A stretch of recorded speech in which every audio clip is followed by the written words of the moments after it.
Baik, bismillahirrahmanirrahim. Assalamualaikum warahmatullahi wabarakatuh. Alhamdulillahi rabbil alamin. Wal 'aqibatu lil muttaqin. Wala 'udwana illa 'alal zalimin. Wassalatu wassalamu ala rasulihil amin. Wa ala alihi wa sahbihi ajma'in.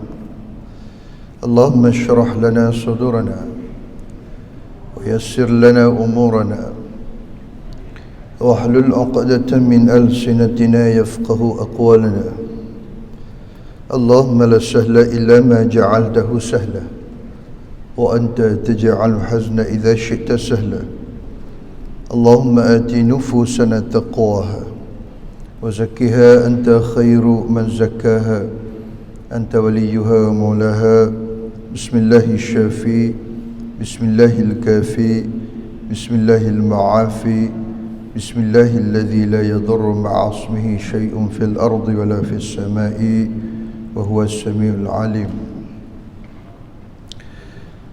أعوذ بالله من الشيطان الرجيم بسم الله الرحمن الرحيم لن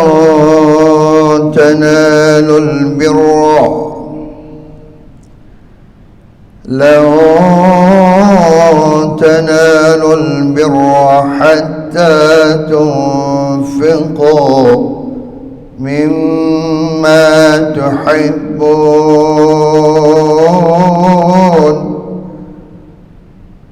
وما تنفقوا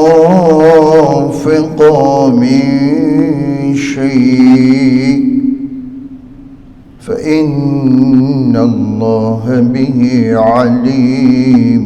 Sadaqallahul Azim. Surah Al-Imran ayat 92. Baik tuan-tuan imam, saf kepimpinan masjid, para alim ulama, para asatizah, tuan-tuan guru, datuk-datuk, datin-datin, haji, hajah, muslimin, muslimat dimuliakan Allah Subhanahu wa taala. Syukur kepada Allah kerana kita beri peluang untuk solat berjamaah yang kita rindu nak datang ke masjid. Alhamdulillah Allah Ta'ala izinkan kita dan pada masa yang sama kita yang lupa niat iktikaf, pahala free tu, lupa nak niat iktikaf rugi satu pahala. Dan kita akan bersama dengan satu kuliah ringkas lah, tazkirah kuliah subuh pagi ni. Tapi ringkas tak ringkas pun, slide ini 100 slide juga. Baik, kita dalam bab fiqh muamalat, itu bidang saya lah, fiqh muamalat, fiqh muamalat. Dan hari ini kita akan bincang salah satu tajuk bab harta, iaitu keajaiban berinfak. Dalam banyak-banyak infak, InsyaAllah saya dah sebut dalam kuliah online itu. Cuma saya nak ulang sebab secara live ni dia lain sikit. Bila mana kita keluarkan harta-harta kita termasuk duit, ada satu jenis niat.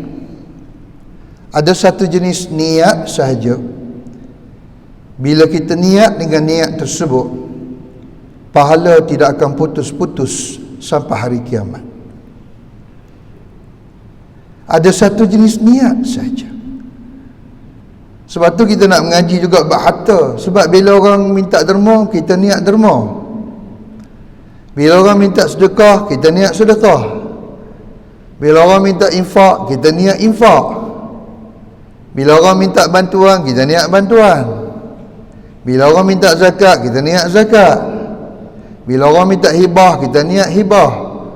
Bila orang minta hadiah, kita niat hadiah. Bila orang minta diskaun, kita bagi diskaun. Bila orang minta rebate, kita bagi rebate. Semua itu adalah pemberian. Disebut dalam kaedah tatawwu', iaitu pemberian dalam bentuk sunat, kecuali zakat. Zakat wajib. Yang lain tu semua tatawwu'. Cuma niat kita tu beza. Tapi ada satu hadis sahih riwayat Imam Muslim. Hadis sahih. Nabi sebut dengan jelas, ada satu jenis niat sahaja. Bila kita keluarkan harta-harta kita tersebut, kita niat dengan niat yang berkenaan. Nanti saya akan bagi tahu lah. Jadi tuan-tuan jangan balik lah, tunggu di penghujung kuliah baru saya bagi tahu. Apakah niat itu yang menyebabkan bila kita berinfak, bila kita bersedekah, bila kita memberi, kita niat dengan niat tersebut, pahala tidak akan putus selama-lamanya ila yaumil qiyamah. Yang ni yang kita pun nak kena tahu lah. Sebelum ada ni kita niat macam-macam. Sebenarnya ada satu jenis niat. Yang ni yang kita kata bijak di sini dan bijak di sana. Itu mana? Bijak di sini mana buat amal soleh di sini, tapi pahala tetap akan kekal sampai hari kiamat. Jadi bijak di sana. Bijak sini, bijak sana lah. Baik, dan dia mulakan Allah Subhanahu Wa Taala. Kita mulakan dengan ayat ini surah Ali Imran. Bukan surah Al-Imran. Salah tu, surah Al-Imran tidak ada dalam Quran. Surah Ali Imran. Sama juga bila kita sudah mesyuarat, sudah meeting, ramai orang kata, kadang-kadang lah kita dengar, kita tutup majlis dengan baca surah Wal Asr. Tidak ada dalam Quran surah Wal Asr. Tidak ada. Dalam Quran ada surah Al-Asr. Jadi kita kadang-kadang terlupa, terlebih. Wal Asr tidak ada dalam Quran. Itu ayat Wal Asr. Baik, tuan-tuan mulakan Allah, kita mulakan dengan lan. Ayat tentang bab infak. Allah Ta'ala sebut dalam surah Ali Imran ayat bab infak, tapi Allah Ta'ala mulakan dengan kalimah lan, lam, nun. Kalau kita buka Al-Quranul Karim, kalimah lan dalam Quran sangat-sangat sedikit. Lam, nun. Sebab kalimah lan sifatnya sangat istimewa. Bila ada kalimah lan dalam mana-mana ayat Al-Quran termasuk hadis Nabi, ada sesuatu yang sangat besar yang Allah Ta'ala nak bagi tahu. Sebab fungsi kalimah lan dalam kaedah bahasa Arab adalah nafi istiqbal. Fungsi kalimah lan, bila ada kalimah lan ni bermaksud tidak, itu makna. Tapi fungsi kalimah tu, fungsi kalimah lan, ia berfungsi sebagai nafi istiqbal. Apa itu nafi istiqbal? Kalimah lan ini bermaksud ia menafikan sesuatu yang akan berlaku di masa depan. Ada sesuatu yang akan berlaku di masa depan, pada pandangan akal kita boleh berlaku. Tapi bila Allah Ta'ala berfirman dengan kalimah lan, maka mustahil akan berlaku. Impossible. Mission impossible. Itu fungsi kalimah lan. Jadi bila kita baca Quran, ada kalimah lan aja, Allah Ta'ala nak cerita apa? Ada sesuatu yang akan berlaku di masa depan, tapi benda ni tidak akan berlaku. Pada pandangan akal kita, boleh berlaku lah. Tapi bila ada kalimah lan, tidak akan berlaku benda ni, tidak akan berlaku. Ini tuan-tuan, hebatnya kalimah dalam Al-Quran. Sebab kalimah-kalimah Al-Quran adalah kalimah mu'jizat. Mu'jizat. Susunan ayat juga adalah susunan dalam bentuk mu'jizat. Bukan macam kita main buat ayat je. Ambil satu kalimah buat ayat, ikut kita lah nak buat ayat. Tidak, sebab ia adalah mu'jizat. Termasuk huruf-huruf itu adalah mu'jizat. Kalimah-kalimah itu mu'jizat. Susunan itu juga adalah mu'jizat. Termasuk mendengar Quran juga disebut mu'jizat sam'i. Sebab tu digalakkan kita mendengar Al-Quran, sebab mendengar Al-Quran itu juga adalah mu'jizat dalam bentuk dengar, sam'i. Sebab tu diceritakan Umar Al-Khattab radhiyallahu anhu masuk Islam kerana mu'jizat sam'i. Dia dengar adiknya membaca surah Taha, 5 ayat aja dia dengar. Dia masuk nak bagi penampar, memang dia bagi penampar lah kat adik dia tu, sebab adik dia peluk Islam. Tapi dia masuk dia dengar adik dia baca Quran 5 ayat aja surah Taha. Daripada situlah hatinya terbuka kerana mendengar Al-Quran, disebut mu'jizat sam'i. Taha ma anzalna 'alaika al-Qur'ana litashqa illa tadhkiratan liman yakhsha tanzilan mimman khalaqal arda was samawati العلا الرحمن على العرش استوى له ما في السماوات وما في الأرض وما بينهما وما تحت الثرى. Itu yang dengar mu'jizat sam'i. Sebab tu sibuk macam mana pun kita, dengarlah Quran. Paling tidak pun dalam kereta, kan, di rumah pun boleh. kan, dengan Quran. Baik tuan-tuan, apa nak ceritanya adalah dalam bab infak ni, maksud ayat ni, lan tanalul birra hatta tunfiqu mimma tuhibbun. Sesekali kamu wahai hamba-hambaku tidak akan dapat kamu mencapai puncak kebajikan, puncak kebaktian, puncak ketakwaan. Al-birra tu ditafsirkan oleh ulama-ulama tafsir sama ada ketakwaan, sama ada kebajikan, sama ada kebaikan. Ada ulama tafsir syurga. Tidak akan dapat kita mencapai puncak kebaikan paling tinggi lah, puncak kebajikan paling tinggi lah, puncak ketakwaan paling tinggi lah, hatta tunfiqu mimma tuhibbun, sehingga kita menginfakkan, sehingga kita mendermakan, sehingga kita menyedekahkan, sehingga kita memberikan hatta yang paling kita sayang. Tu Quran nak. Quran kadang-kadang kita kata, ustaz, ada orang lah, ustaz, saya tak boleh bagi banyak sebab saya pun tak banyak harta. Quran bukan nak banyak. Tak ada dalil Quran minta banyak. Tak ada hadis yang minta banyak. Yang Quran nak hatta yang paling kita sayang. Yang tu yang Quran nak. Oh, memang berat memang berat. Bagi setengah orang, mungkin tuan-tuan tak termasuklah, bagi setengah orang nak bagi RM50 ni berat. RM1 ni ringanlah, kan? Hakikatnya Quran nak RM1 ke Quran nak RM50? Kita biasa bagi duit kecil lah. Kita rasa tak apalah, tak payah banyak-banyak lah. Masjid tak boleh pegang duit banyak-banyak. Bukan masalah tu, masalah Quran nak hatta yang paling kita sayang. Ustaz, saya memang sayang RM1. Amboi. Ramailah sayang RM1. Sebenarnya kita sayang RM1 ke kita sayang RM50? Atau kita sayang RM100?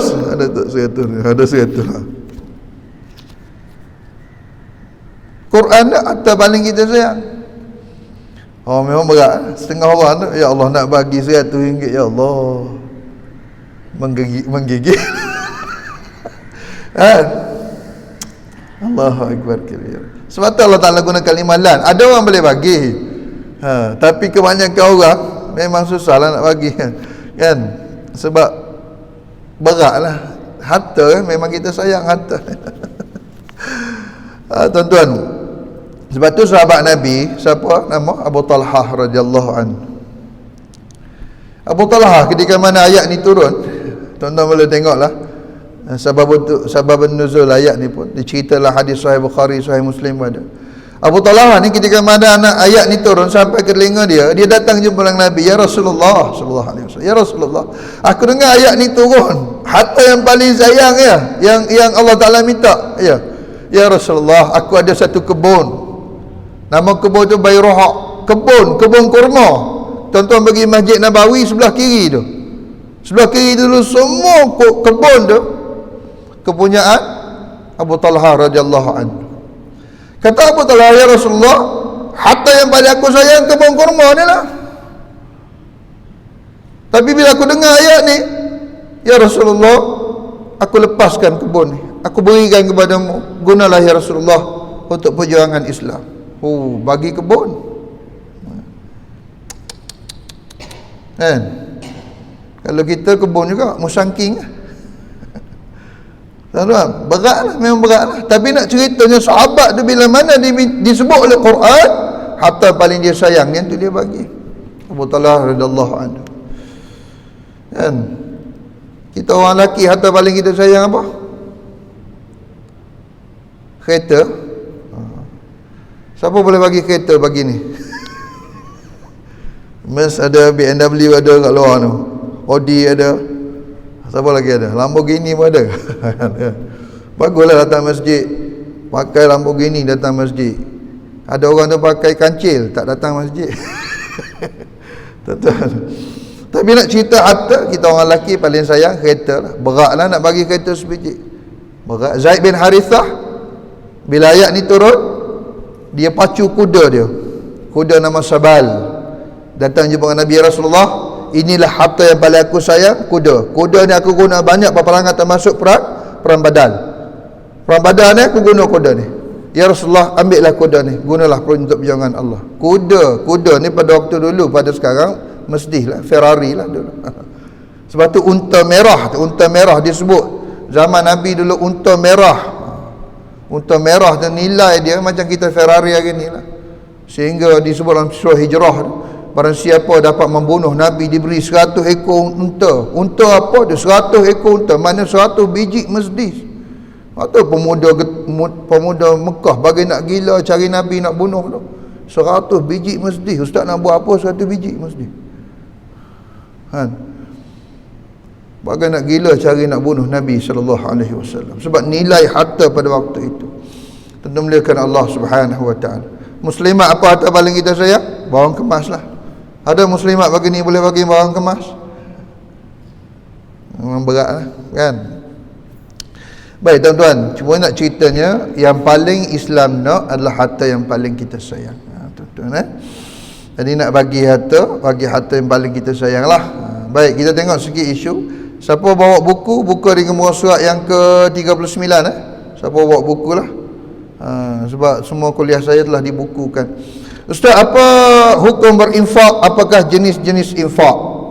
Kan? Ni orang tanya hukum. Ada orang tanya jenis. Infak ada 2 jenis, infak wajib, infak sunat.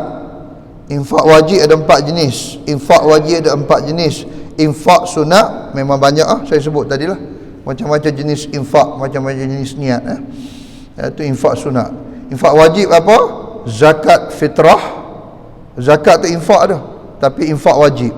Zakat fitrah, zakat harta, nazar dan fidyah. Ni 4 jenis infak wajib. Infak juga tapi dia wajib. Zakat fitrah, zakat harta, nazar dan juga fidyah.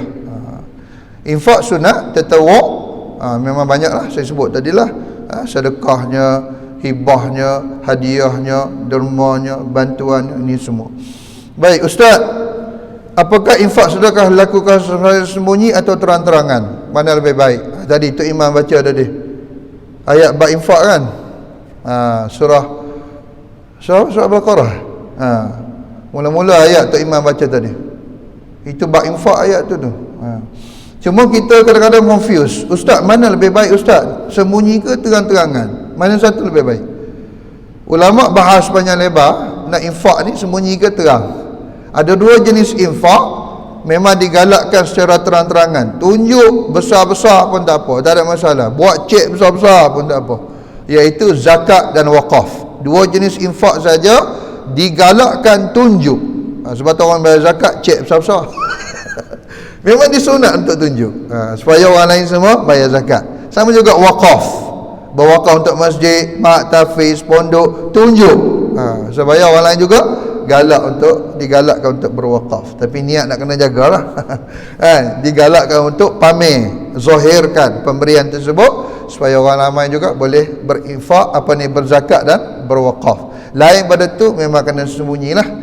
Sembunyi tu macam mana Ustaz? Susahlah macam mana nak sembunyi ni Ustaz. Kadang-kadang saya bila tabung masjid lalu, saya tak bagilah sebab memang nak sembunyi susah. Tak bagi langsung, tak bagilah sebab bila bagi nampak. Habis tu saya bagi apa? Saya senyum lah, sebab senyum itu sedekah. Baik. Niat infak wakaf pada si mati, apakah sampai pahalanya? Ya tuan-tuan, hadis sahih. Bila kita nak niat kepada mak kita, ayah kita, tok kita, nenek kita, bak saudara kita yang mana telah mati meninggalkan kita, maka sampai pahalanya sampai. 2 jenis amal soleh yang kita buat untuk si mati sampai serta-merta. Tiada hijab. 2 jenis sahaja. Pertama, infak, wakaf, sedekah, hibah, hadiah, tak kira lah apa niat pun, niat pada si mati, iaitu memang sampai. Niat pada mak, niat pada ayah, apa saja kita buat dalam bentuk harta, niat pada orang tua kita sampai. Hatta pada suami kita yang telah pergi meninggalkan kita, isteri kita telah meninggalkan kita. Saya ni Ustaz, ada sikit harta, saya nak wakaf atas nama isteri, saya nak infak atas nama isteri, sampai ke? Sampai. Lepas tu ada diceritakan, diriwayatkan mak bapak di alam barzah tu menunggu infak sedekah anak-anak waris atas muka bumi ni, sebab tiada hijab sampai pahala. Yang kedua akan sampai kepada si mati adalah doa anak-anak yang soleh. Sebab tu doa memang tiada hijab juga. Hadis sahih riwayat Muslim, sampai kepada si mati. Tak payah banyak-banyak lah. Allahumma ighfir lahu warhamhu. Dah ayah kita mati, mak kita mati, Allahumma ighfir laha warhamha. Ya Allah, ampunkanlah dosa mak aku, rahmatilah mereka. Cukuplah. Kalau ramai-ramai, Allahumma ighfir lahum warhamhum wa'afihim wa'fu anhum. Kalau panjang lagi lebih baiklah. Cumanya kadang-kadang ustaz saya tak ingat. Tak ingat panjang, yang panjang yang pendek tak apalah, tak ada masalah. Yang pentingnya sampai bila-bila masa bawa tengah bawa kereta teringat dekat ayah, Allahumma ighfir lahu warhamhu. Kan tengah mesyuarat tiba-tiba teringat nasihat mak mati dah, Allahumma ighfir laha warhamha. Bila kita amal benda-benda macam ni, anak kita pun insya-Allah bila kita mati nanti, anak kita akan mewarisi benda yang sama, sebab kita akan menunggu doa anak kita.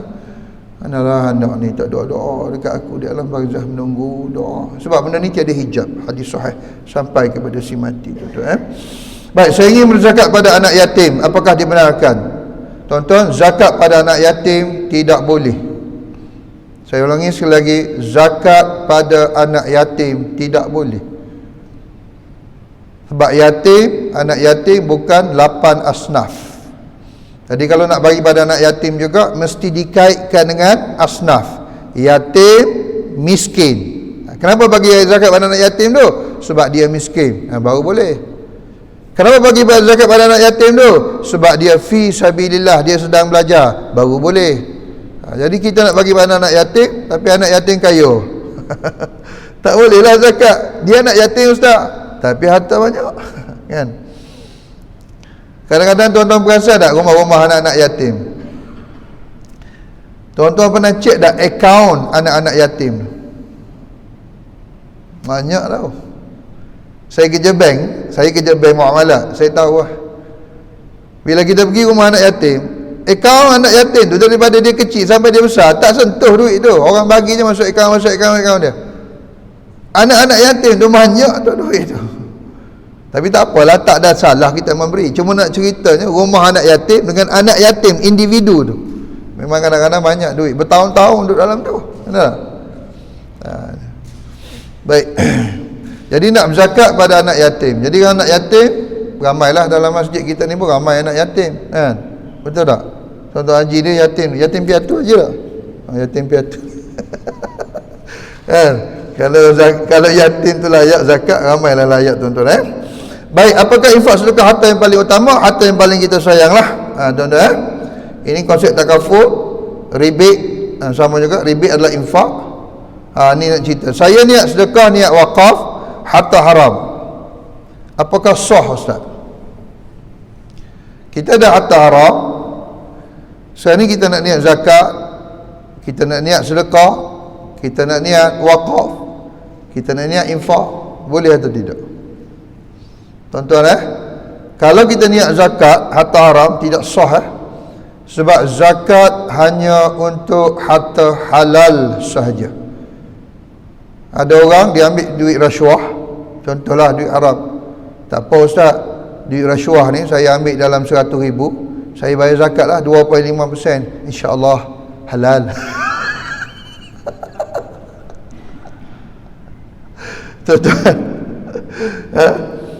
duit haram tidak sah zakat. Sebab ada orang tanya saya, ustaz saya main Bitcoin. Ramai orang main Bitcoin sekarang. Saya dapat untung lah ustaz main Bitcoin ni. Saya nak kira zakat, ustaz boleh kira tak zakat Bitcoin saya? Ada orang tanya saya. Saya tanya dia, Tuan Haji dia ni datuk lagi. Dia panggil dia Datuk main Bitcoin ke?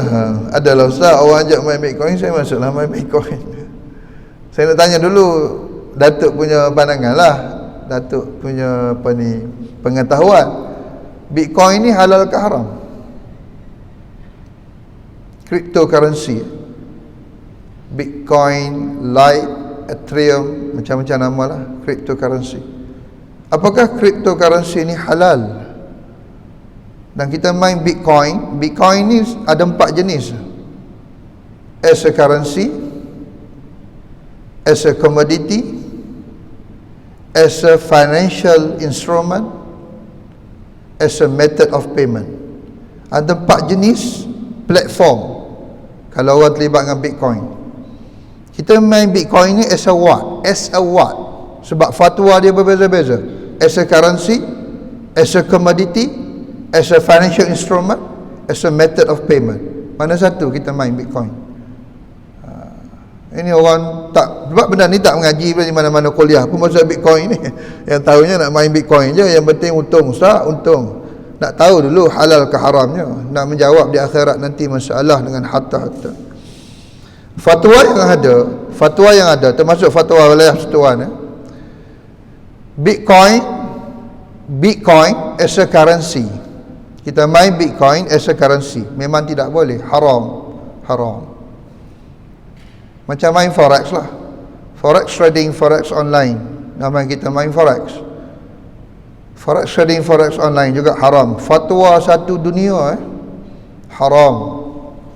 Tapi ramai orang nak main forex sekarang. Ustaz-ustaz pun ramai main. Bila kita tanya ustaz tu bidang apa? Ustaz tu mengajar tajwid. Ustaz tajwid. Tapi nak ceritanya bahawa orang tak kisah halal haram. Itu yang masalah tu. Jadi bila dapat harta haram, macam mana kita nak taubat? Saya pernah tipu, harta tipu, macam mana nak taubat? Kita pernah tipu orang, dapat harta tipu, macam mana nak taubat harta tipu? Saya pernah curi harta orang, macam mana nak taubat harta curi? Saya pernah makan harta riba, dapat duit riba, buat investment non-compliant to syariah principle. Banyak saya masuk dalam saham amanah, duk main kat bursa-bursa tu, memang tak patut syariah. Dividend in term of riba. Macam mana nak buat duit riba? Macam mana nak taubat harta haram? Jadi sekarang ni kita kata bolehlah ustaz niat sedekah, niat infak, niat wakaf. Tak boleh ke ustaz? InsyaAllah kita akan sampai satu tajuk nanti, penyucian harta haram. Harta haram tidak akan diangkat dengan istighfar.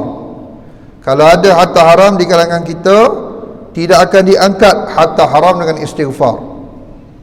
Tidak akan diangkat taubat harta haram dengan solat sunat taubat. Harta haram itu wajib dibersihkan. Nabi sebut, man kanat madlumatan li akhih min ardihi aw syai' falyatahallalhu minhu al-yawm. Ini disebut hadis ni dalam kitab Riyadhus Salihin, disyarah oleh Imam Nawawi, termasuk nak bersih harta haram. Nabi kata, tolong pisahkan dirimu dengan harta haram di dunia ini lagi. Jangan bawa harta haram sampai ke akhirat, sebab setiap sen harta akan Allah soal siasat di akhirat. Jadi kalau kita bawa harta haram sampai ke akhirat, kita tak sempat pisahkan. Ini disebut oleh Syekh Atiyah Saqar dalam Ketua Lajnah Fatawa Al-Azhar. Syekh Atiyah Saqar kata, pisahkan dirimu dengan harta haram di dunia ni lagi. Jangan bawa harta haram ni sampai ke akhirat, sebab harta-harta ni soalan ketiga di padang mahsyar. Harta soalan ketiga di padang mahsyar. Ada berapa soalan di padang mahsyar? Ada 4. Harta soalan nombor 3. La tazulu qadama 'abdin yaumal qiyamah. Ni muqaddimah ni, saya lupa, tak sempat baca hadis ni. Ni. لا تزول قدم عبد يوم القيامة حتى يسألوا عن 4 خصال: عن عمره فيما أفنى، عن جسده فيما أبلى، عن ماله من أين اكتسبه وفيما أنفقه، عن علمه فيما فعل به. Dulu ada skrin kat tengah tu, tak ada skrin sekarang ni. Orang belakang tak apa-apa nampak. Jadi ada 3, ada 4 soalan, dan harta soalan nombor 3. Di akhirat. Min ainak tasabahu, Allah Ta'ala tanya, min ainak tasabahu wa fima anfaqahu. Tuan-tuan dimulakan Allah Subhanahu wa ta'ala. Apakah nafkah dari suami kepada anak isteri dikira sebagai sedekah dan infak? Apakah nafkah, kita kan suami cari nafkah, nafkah kepada anak dan isteri dikira sebagai infak? Ya. Beruntunglah wahai si suami, setiap sen harta yang kita gunakan untuk menjaga, memelihara, mendidik dan membangunkan keluarga kita daripada keringat-keringat kita. Setiap sen itu adalah infak, pahala yang besar di sisi Allah. Sehingga hadis riwayat Muslim, hadis sahih, disebut oleh Nabi, infak kepada fakir miskin, infak fi sabilillah, infak membebaskan seorang hamba untuk memerdekakan dia, dan infak dalam menyara keluarga.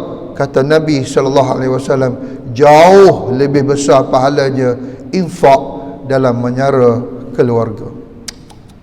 Infak kepada fakir miskin tu, infak fi sabilillah, infak memerdekakan seorang hamba, dan infak untuk menyara keluarga. Kata Nabi SAW, jauh besarnya pahala infak dalam menyara dan menjaga keluarga. Beruntunglah wahai si suami, beruntunglah. Jadi jangan kita mengeluh, mengesah. Kadang-kadang kita pusing, khawatir, mengeluh. Banyak tanggungjawab untuk jaga keluarga. Setiap sen itu adalah infak dan sedekah di sisi Allah Subhanahu wa taala. Baik, tuan-tuan, apakah infak, sedekah, wakaf boleh ditarik balik? Bagaimana hibah atau hadiah? Kita dah bagi, nak tarik balik. Bagi, nak tarik balik. Ada berlaku kes ni di Kelantan. Ada orang tanya saya, dia bagi dalam RM3,000. Kebetulan surah tu nak beli aircon. Lepas tu duduk dalam 3 bulan, pada tu dia datang jumpa Tok Imam. Tok Imam, tak jadilah RM3,000 gitu. Nak balik. Apakah infak boleh tarik balik? Apakah sedekah boleh tarik balik? Apakah wakaf boleh tarik balik? Apakah hibah boleh ditarik balik? Tuan-tuan, baik. Jadi kita nak tengok tentang keajaiban berinfak ni. Baik, apakah jenis niat ni, tuan-tuan, yang saya sebut tadi? Yang mana kita nak niat ni, Ustaz? Duit-duit kita, harta kita ni, zakat ke, sedekah ke, wakaf ke, derma ke, infak ke, pemberian ke, hadiah ke, hibah ke, jariah ke, diskaun ke, bantuan ke, macam-macam lah kita niat. Tapi ada satu jenis niat ni, insya-Allah. InsyaAllah nanti saya akan beritahu lah. Baik, memberi berkurang atau bertambah? Bila kita memberi berkurang atau bertambah?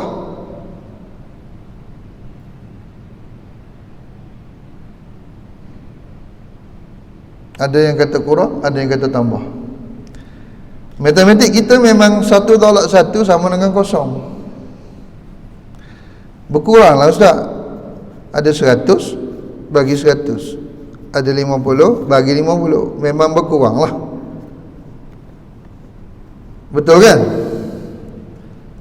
Tapi dapat pahala, Ustaz. Kan? Dan matematik kita lah, matematik Allah tidak sama. Matematik Allah tidak sama dengan matematik kita. Matematik Allah 1 tolak 1 bukan kosong. God's mathematics is different. Matematik Allah itu tidak sama. Matematik Allah 1 tolak 1 sama dengan 10.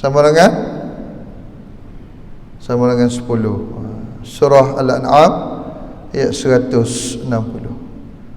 Jadi kenapa kita takut nak memberi? Allah sebut ni, man jaa bil hasanah falahu 'ashru amsalha wa man jaa bis sayyi'ah fala yujza illa mithlaha wa hum la yuzlamun. Sesiapa yang membawa amal kebaikan, maka baginya 10 kali ganda yang sama dengannya. Dan sesiapa yang membawa amal kejahatan, maka ia tidak dibalas malaikat kejahatan yang sama dengannya, sedangkan mereka tidak dianiaya. Itu matematik Allah. Sebab tu semua kebaikan yang kita buat, termasuk harta, 10 kali lipat. Sebab tu Quran pun hadis Nabi sebut dengan jelas, 1 huruf bersama dengan 10 kali pahala. Termasuk 1 huruf. Semua kebaikan kita dibalas 10. Kita senyum, kita sapa orang, kalimah thayyibatun sadaqah. Kalimah thayyibah, kita ucap salam, kita ucap tanda bagi penghargaan, bagi pujian, semuanya adalah 10 kali ganda. Dan disebut dalam hadis kursi 10 kali ganda. So semua kebaikan dikali 10. Tuan-tuan Dan paling banyak 700 kali ganda. Itu matematik Allah. Paling banyak 700 kali ganda.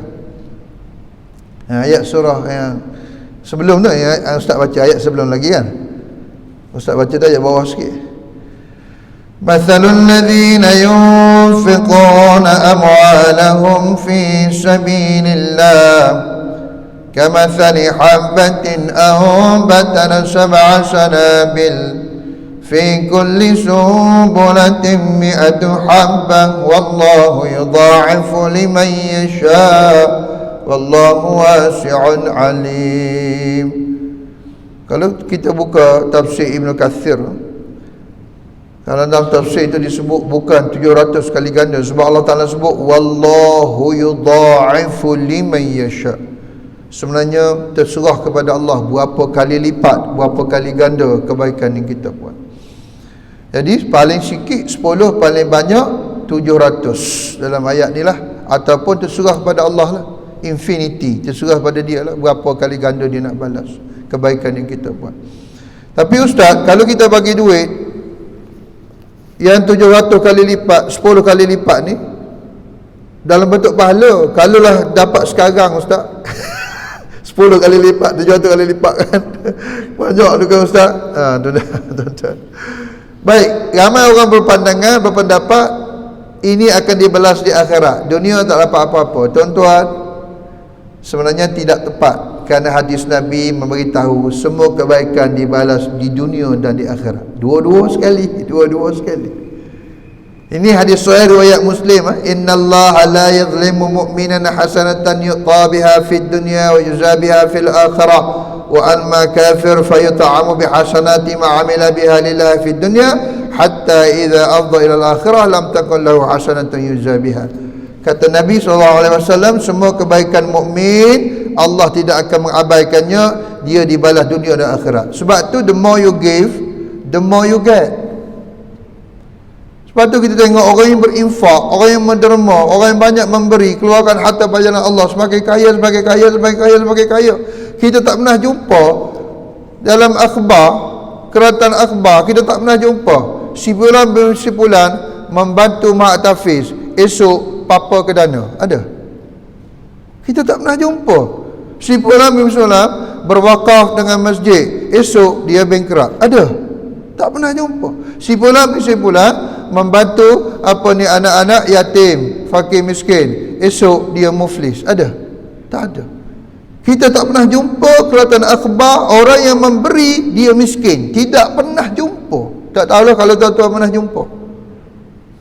Sebab kebaikan itu termasuk harta dibalas segera di sini, dibalas di sini. Akhirat pahala, di sini tetap dibalas juga. Sebab disebut oleh Nabi SAW.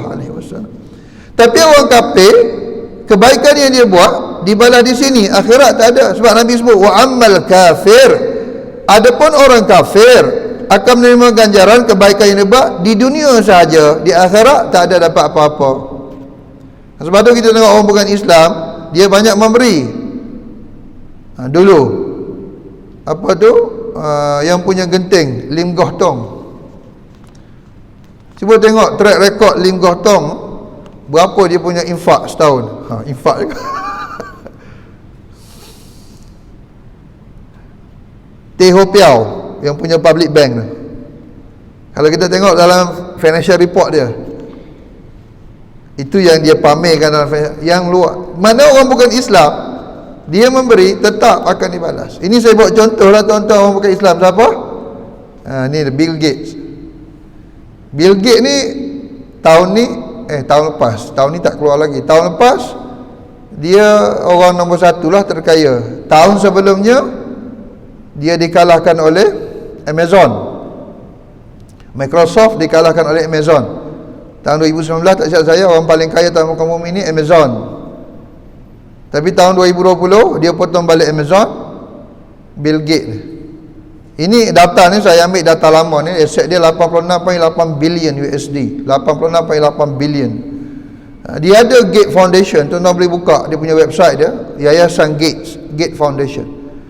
Dalam Gates Foundation ni tuan-tuan, dia sebut dengan jelas harta-harta dia ni hampir 90% telah diberikan kepada seluruh umat manusia. 90% harta dia tuan-tuan.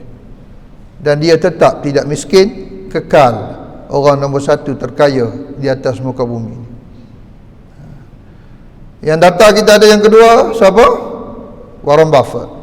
Warren Buffett ni sekarang ni orang nombor 4 terkaya atas muka bumi ni.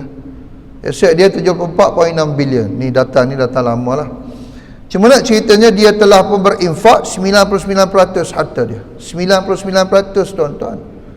Miskin dia, tidak miskin, tetap kaya. The more you give, the more you get. To give is to receive. To give is to receive. Bila anda memberi, bersiap sedia anda akan menerima. Bila anda memberi, bersiap sedia anda akan menerima. Dan Quran sebut, in ahsantum li anfusikum. Itu formula dia. Kebaikan yang kamu berikan, kebaikan itu akan kembali kepadamu. Jadi kita orang-orang setengah pihak bila nak memberi, berinfak, menderma, kita terasa banyak kehilangan. Sebenarnya jalan untuk kita semakin kaya adalah dengan berinfak. Dan pagi ni ramai kita solat sunat subuh, solat sunat fajar, pahalanya melebihi isi dunia, kan? Semua dah dapat kaya lah hari ni pahalanya. Dahsyat 2 rakaat solat sunat subuh, 2 rakaat sahaja, pahalanya melebihi apa yang ada di atas muka bumi ni, atas dunia ni. Hebat. Tapi nak kejar 2 rakaat subuh, solat sunat subuh tu, bayangkanlah solat subuh, solat sunat pun macam tu pahala. Solat subuh 2 rakaat aja. Tapi ramai yang terlepas lah. Sebab tak nampak. Betul tak Ustaz? Kalau masjid bangsa ni kita buat, siapa datang solat subuh akan dapat RM200 seorang. Oh, saya ingat parking sampai KLCC. Parking sampai Mid Valley. Sebab keluar aja, Ustaz tunggu kat luar, RM200, RM200 dah. Sebab benda yang nampak, benda yang tak nampak susahlah, benda tak nampak. Tapi hakikatnya ini yang ada dalam Islam, bahawa perkara gaib tu tuan. Kan ini contoh yang berikutnya, yang punya Facebook, Mak Zuk ni, dia juga antara yang terkaya. Dia juga telah meletakkan hartanya 99% hartanya untuk seluruh umat manusia. Saya nak cerita pada tuan-tuan bahawa memberi itu tidak miskin. Memberi itu menambahkan harta. Berinfak itu menambahkan harta. Sebab matematik Allah tidak sama dengan matematik kita tuan-tuan. Baik. Ni bagi tahu bagaimana contoh orang bukan Islam. Tapi masalah dengan kita adalah masalah beza antara percaya dengan yakin. Sebab kita percaya tapi kita tidak yakin. Ini peristiwa Isra dan Mi'raj. Baru ni kita sambung Isra dan Mi'raj. Apa beza percaya dengan yakin? Nabi daripada Mekah ke Baitul Maqdis ke Sidratul Muntaha 1 malam. Kita naik bas daripada Madinah ke Mekah, Mekah ke Madinah beberapa jam. Itu Mekah ke Madinah, Madinah ke Mekah, bukan ke Baitul Maqdis. Dia memang mencabar keimanan kita. Percaya ke yakin? Naik pula binatang nama buruk. Sebab tu karakter Abu Jahal, Abu Lahab tu ada juga sekarang. Bila Nabi cerita ke Abu Lahab, pelawakmu ni Muhammad. Tengok. Daripada Mekah ke Baitul Maqdis naik ke langit, menipu kau ni Muhammad. Itu peristiwa Isra dan Mi'raj. Karakter tu ada zaman sekarang pun ada. Sebab tu dicerita, kita nak percaya ke yakin, memang beza lah percaya dengan yakin. Seseorang yang percaya belum tentu dia yakin. Seorang yang yakin sudah pasti dia percaya. Tapi bila cerita ke Abu Bakar As-Siddiq, Sadaqta ya Muhammad, sadaqta ya Muhammad, benar Muhammad, benar. Ada juga zaman kita karakter seperti Abu Bakar As-Siddiq. Apa Quran cerita, apa hadis cerita, benar. So karakter tu ada. Ada karakter yang mainkan Nabi cerita kan. Ada seorang kaum musyrikin, kaum Quraisy tu cerita, Muhammad, kau cerita kau naik ke Sidratul Muntaha kan? Ya. Cuba kau angkat kaki kanan. Nabi angkat kaki kanan. Cuba kau angkat kaki kiri. Tak boleh kan? Macam mana kau naik? Dia memainkan Nabi SAW. Karakter ada. Karakter tu pun ada juga zaman sekarang. Main-main je dengan hadis Nabi, main-main aja dengan Quran.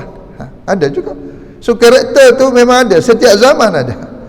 Yang ni yang kalau macam tu jumpa Umar, yang ni Umar pancung tu. Kau cakap apa tadi? Kau cakap begitu kat Muhammad dah. Kejap.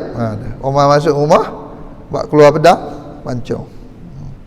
Sebab karakter orang munafik.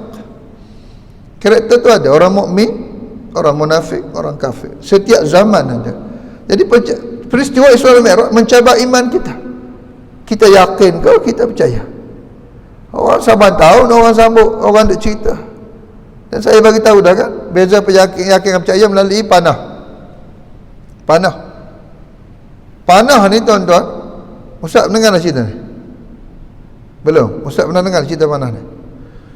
Ustaz ada satu tiang. Di ujung atas tiang tu ada sebiji buah kelapa. Saya nak cerita beza antara yakin dan percaya.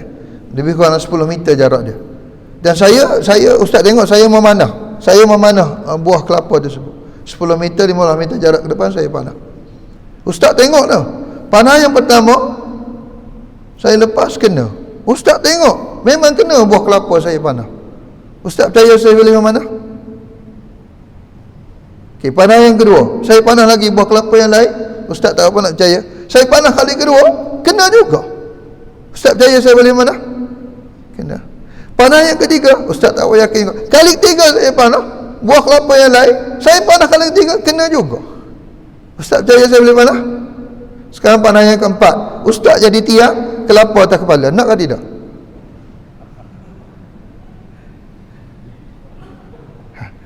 Ustaz tengok saya 3 kali panah kena.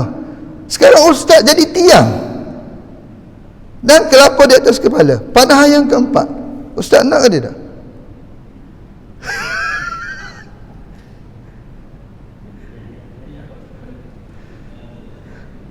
Itu biasa percaya dengan yakin. Kita percaya orang tu boleh memanah 3 kali, 4 kali, 5 kali. Ya. Tapi Tuhan, boleh tak Tuhan yang ganti tiang tersebut? Tuhan jadi, oh, tidak mungkin. Tidak mungkin. Tuan-tuan, yang ni yang berlaku dalam Al-Quran. Hari-hari kita tengok Quran, hari-hari kita baca Quran, hari-hari kita dengar Quran, hari-hari kita tengok Quran, kita tengok, tapi kita tidak yakin dengan Al-Quran. Allahu Akbar. Hari-hari kita baca Quran, hari-hari kita dengar Quran, hari-hari kita dengar hadis Nabi, hari-hari kita tengok hadis Nabi, tapi kita tidak yakin. So di mana iman kita? Sebab tu dalam bab sedekah Nabi cabar. Ni kata Nabi, as-sadaqatu burhan. As-sadaqatu burhan. Sedekah itu bukti kamu beriman. Kalau kita yakin dengan Al-Quran, maka kita takkan pusing untuk berinfak. Sebab Quran kata 1 tolak 1 10, 1 tolak 1 700. Kita yakin kan, kita percaya. Nak bagi tu macam ni, Ustaz tak berapa nak yakin. Sebab tu Quran, Nabi kata, kamu nak uji keimanan kamu, makna yakin atau makna percaya, ujilah dengan sedekah. Ujilah dengan sedekah, ujilah dengan infak. Maka kamu akan tahu imanmu makna yakin atau makna percaya. Sebab tu kata Imam Nawawi, sedekah dinamakan demikian kerana bukti kebenaran. Sedekah kan daripada perkataan sad dan qaf. Siddiq, sad dan qaf. Sedekah, sedekah, benar, bukti keimanan, bukti keyakinan. Kata Nabi, uji dengan sedekah.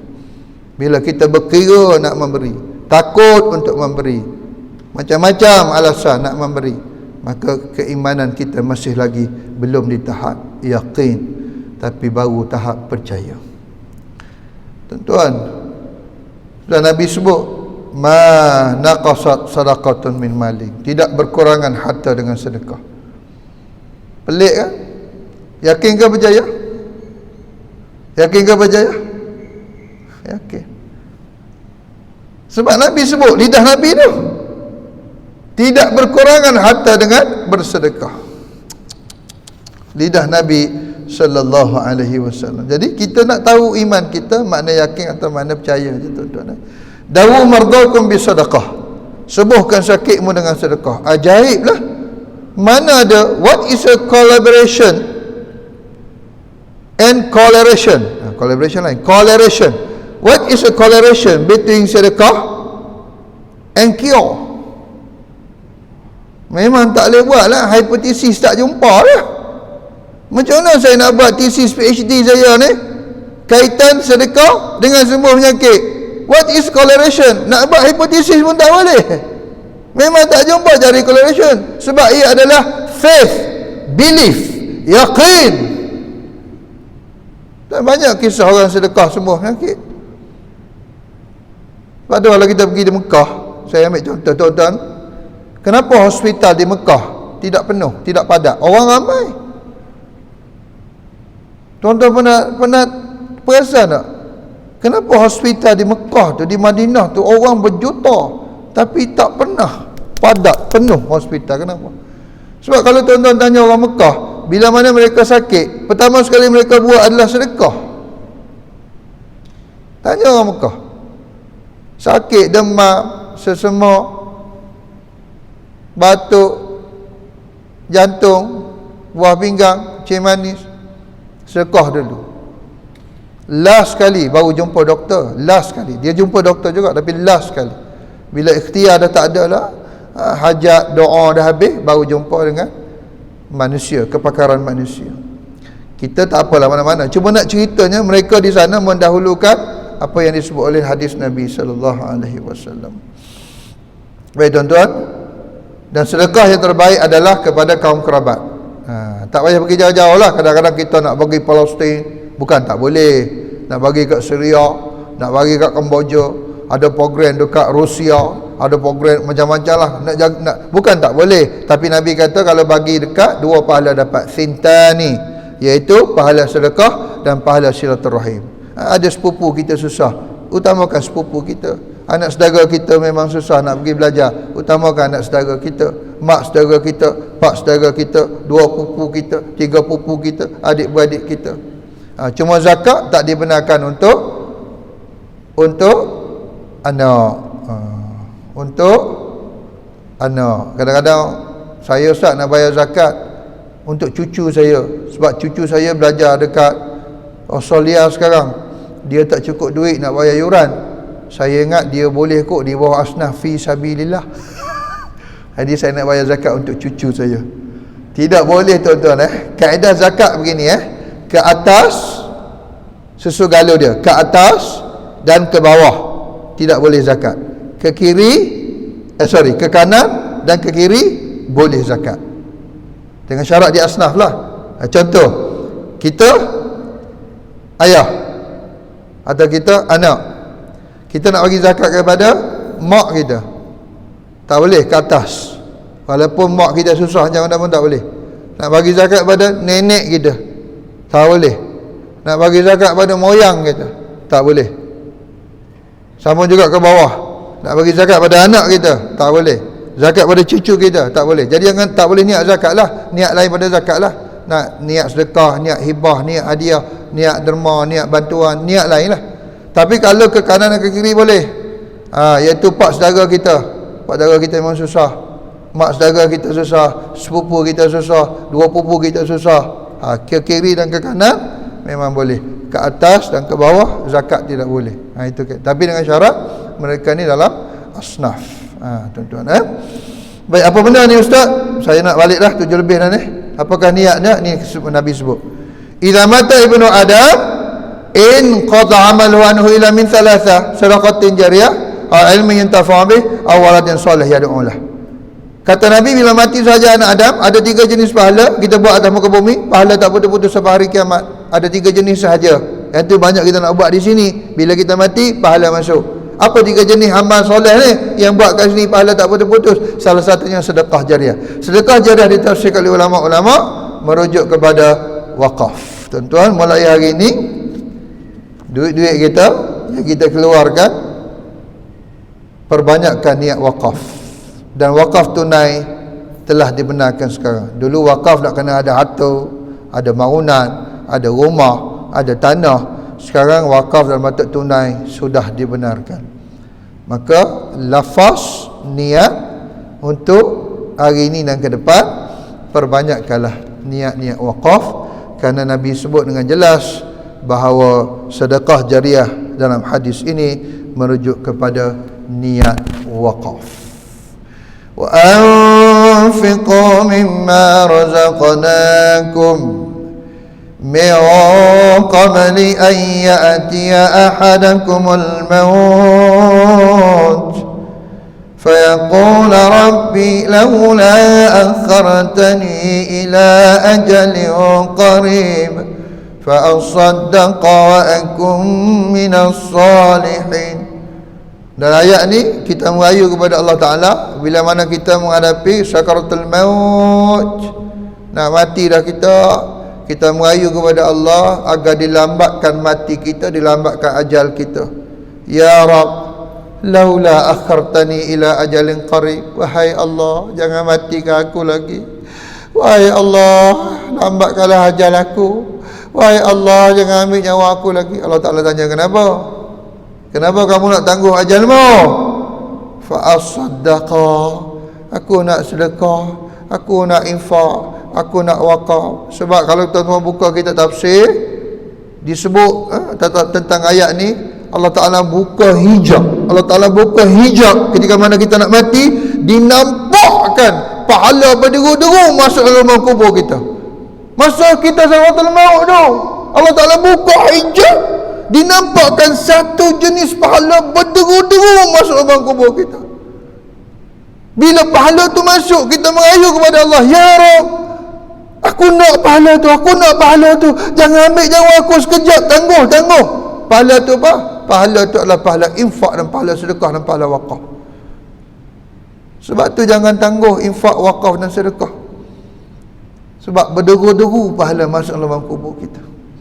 Sehingga kita merayu kepada Allah, jangan ambillah nyawa aku ya Allah, jangan ambillah. Pelik, kita bukan minta nak semayang, kita bukan minta nak puasa, kita bukan minta nak tengok anak isteri kita, suami kita. Kita minta dengan Allah sikit aja masa, nak sedekah, nak infak, nak wakaf, kerana berderu-deru pahala. Jadi gunakanlah harta yang ada, masa yang ada, ruang yang ada, tuan-tuan, datuk-datuk, datin-datin.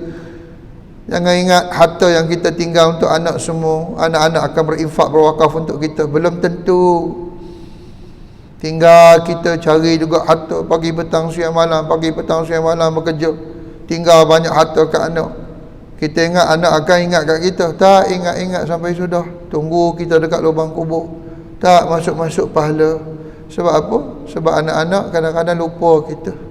Jadi masa yang ada, umur yang ada, ruang yang ada, harta yang ada, kita perlukan reserve. Inilah reserve pahala kita. So, bina masjid, bina surau, mahat tahfiz, pondok, madrasah, semua ni berterabur ni. Ni nak masuk Ramadan lagi lah. Bulan Ramadan ni Nabi, saya ceramah tajuk ni lah. Ada satu masjid di Shah Alam, dia kata, Ustaz, kutipan masjid kita tak lebat manalah Ustaz, dah masuk pertengahan Ramadan ni, bolehlah Ustaz bawa tajuk infak. Saya bawa tajuk infak pada waktu tu 15 Ramadan. Lepas tu seminggu lepas tu AJK call, Ustaz lebat sungguh masuk, setiap malam dari 5,000 ke 10,000 Ustaz. Dan bulan Ramadan Nabi berinfak lebih kencang daripada angin yang bertiup. Angin tu laju lah tu. Disebut dalam Sahih Bukhari, Nabi berinfak berwakaf, menderma di bulan Ramadan lebih laju daripada angin yang bertiup. Macam mana ji?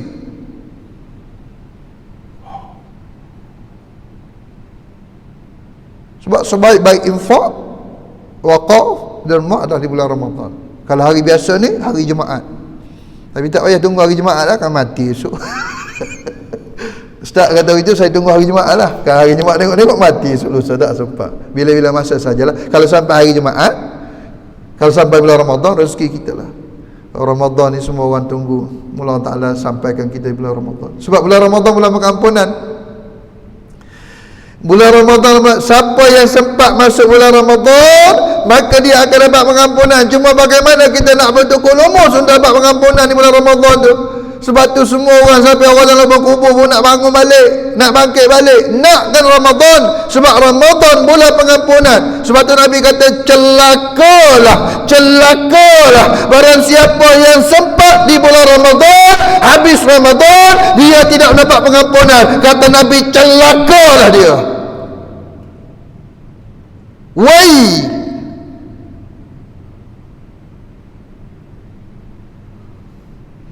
So, bulan Ramadan pulun betul-betul. Sebab kita akan menghuni syurga Allah. Pertama kerana pengampunan Allah, kedua kerana rahmat, yakni kasih sayang Allah. Dua sebab saja kita akan masuk syurga. Satu kerana pengampunan Allah, dua kerana rahmat, yakni kasih sayang Allah. Maka pulun betul-betul. Mudah-mudahan Allah Ta'ala sempat kita bulan Ramadan, bulan pengampunan, dan masuk bulan Ramadan betul-betul. Sebab tu berdoa tiap malam Datuk Iman, Allahumma innaka afuwun karim tuhibbul afwa fa'fu anna. Allahumma innaka afuwun karim tuhibbul afwa fa'fu anna. Doa pengampunan kepada Allah Subhanahu wa taala. Mudah-mudahan dapat manfaat pada pagi ini. Mohon maaf salah dan silap tuan-tuan.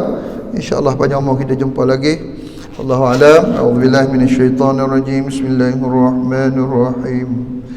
Alhamdulillahi rabbil alamin. Allahumma shalli wa sallim ala sayyidina Muhammad wa ala alihi wa sahbihi ajma'in. Allahumma inna nas'aluka ridhaka wal jannah wa na'udzu minka min sakhatika wan nar.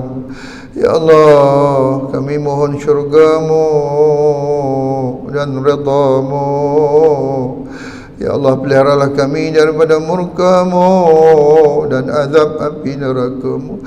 Allahumma arinal haqqa haqqa warzuqna ittiba'ah wa arinal batila batila warzuqna ijtinabah.